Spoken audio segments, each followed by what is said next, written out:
Hello, and in this training, we will be reviewing the Zoom AI Companion.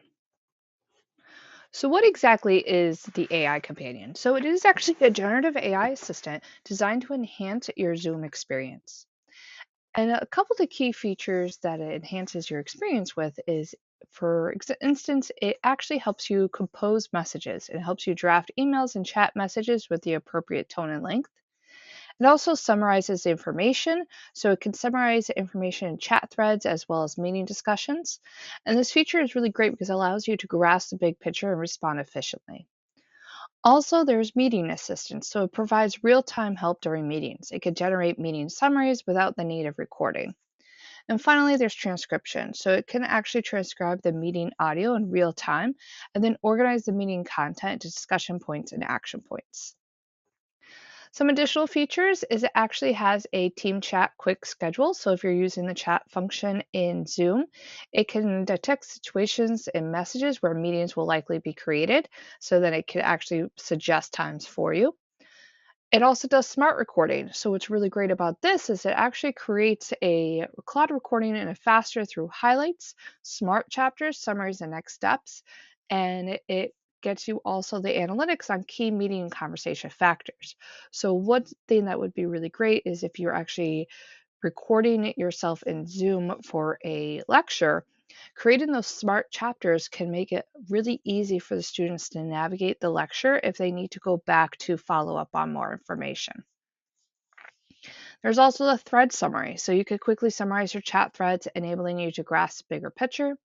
Call summary, so if you're using this for the phones, it actually provides recorded phone calls as well as messages as voicemails. And finally, there's AI Companion for the doc clips and whiteboard clips. And this could actually save time with AI generated titles and descriptions based on your clips.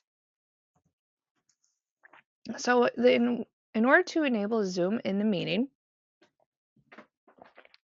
next to host tools, you will see AI Companion. And it will have the icon as two little stars. So you want to click on AI Companion, and then you have two options, or three options actually. You have Start Summary, which will start the meeting summary. Ask meeting questions, so this allows participants to ask questions while they're in the meeting. And then turn on all. So if you want to do both, you could do both. So for ask meeting questions, what's really great about this is if you are, asking some questions, catch me up on the summary. So say, for example, you showed up 15 minutes late for a meeting and you want to say, hey, catch me up. What has already been discussed? So then that could actually be really great for you. You could also say, was my name mentioned? So if you quickly go in a meeting and go grab yourself a cup of tea and you come back, you say, was my name mentioned? How was it mentioned?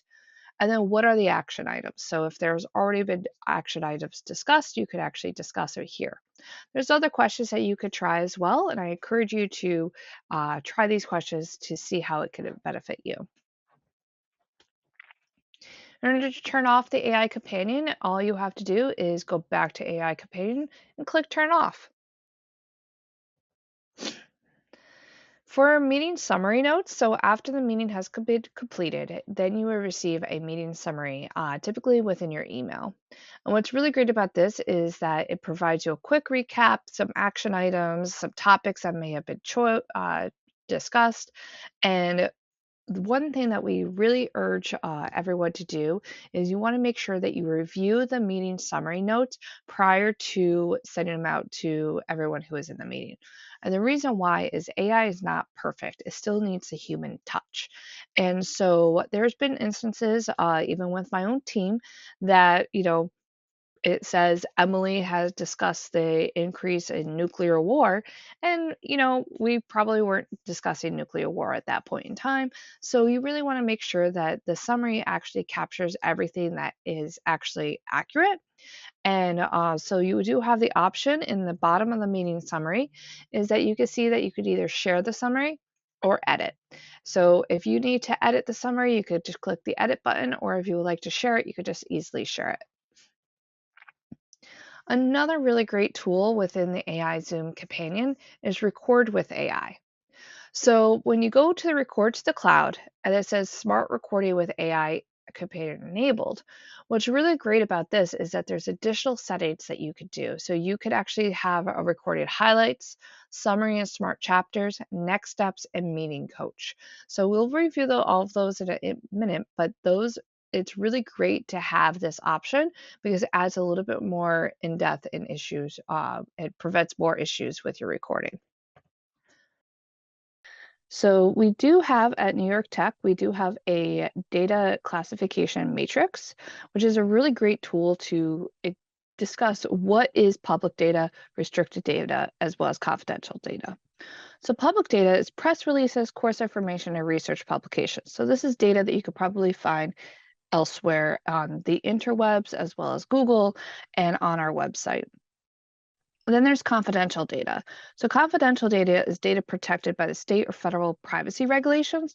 So you can think about this as HIPAA and FERPA, as well as data protected by confidential agreements. So this is social security numbers, maybe home addresses, additional data information.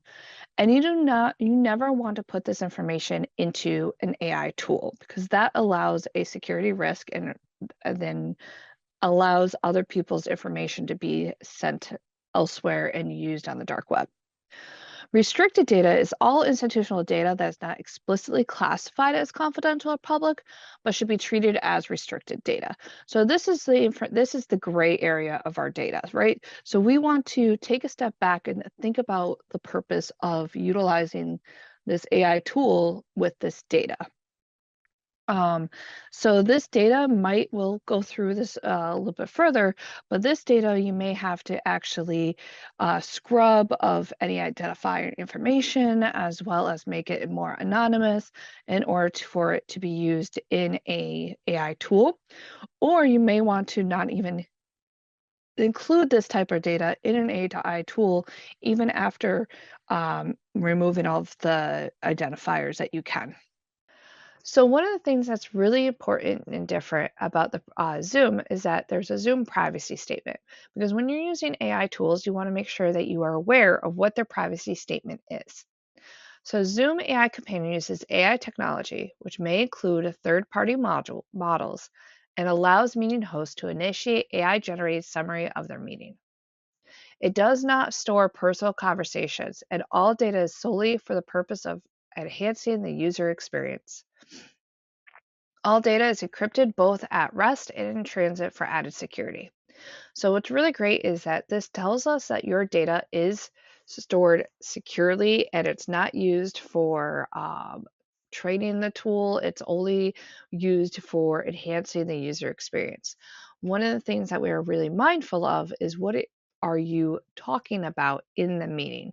So if you're using AI summary and AI companion in a meeting that you are going to be talking about highly sensitive topics or information that is not that you do not want to have record of, that is where you want to have urge on the air of caution of using the AI companion.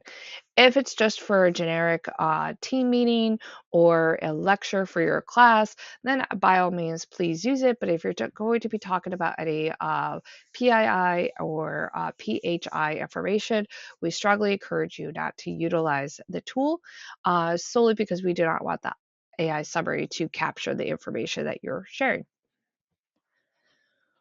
New York Tech actually has its own AI disclaimer, and you will have to click OK prior to it being AI companion being used. It states that this Zoom recording is intended for general discussion and not for exchanging sensitive data.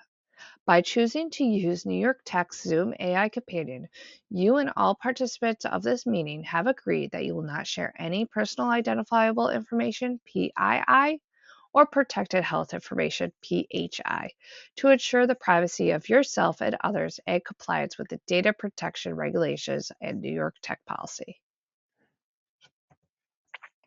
So let's do a quick brief overview of the settings in Zoom.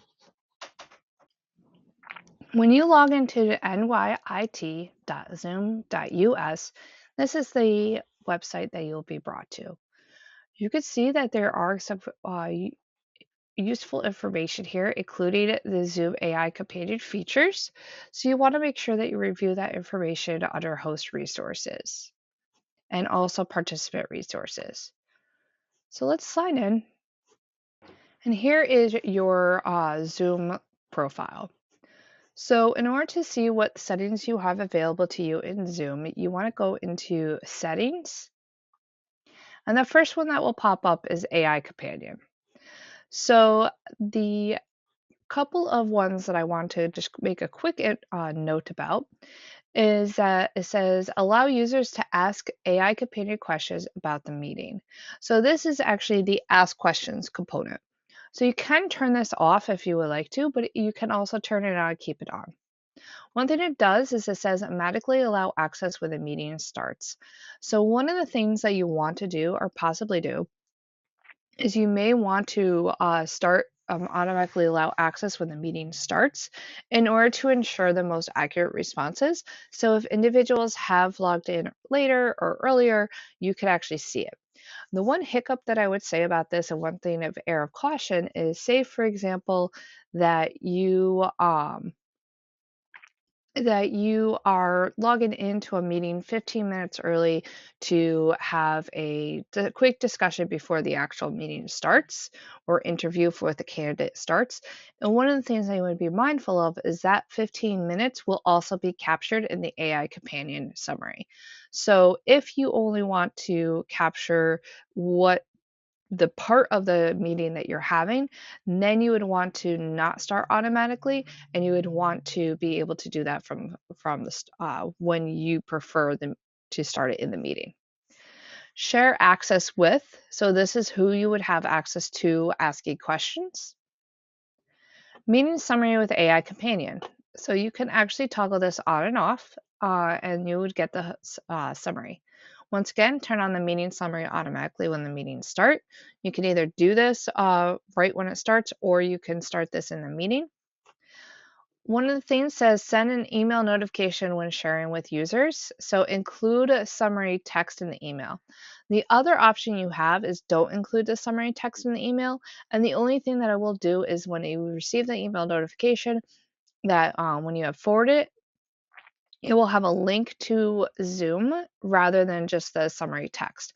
I think it's personally a little bit easier to have the summary text in the email rather than just the link, particularly because summaries do get deleted. As we see, auto delete meeting summaries, they are deleted after 30 days. So by having that email, it creates a little bit more of a knowledge experience up for that.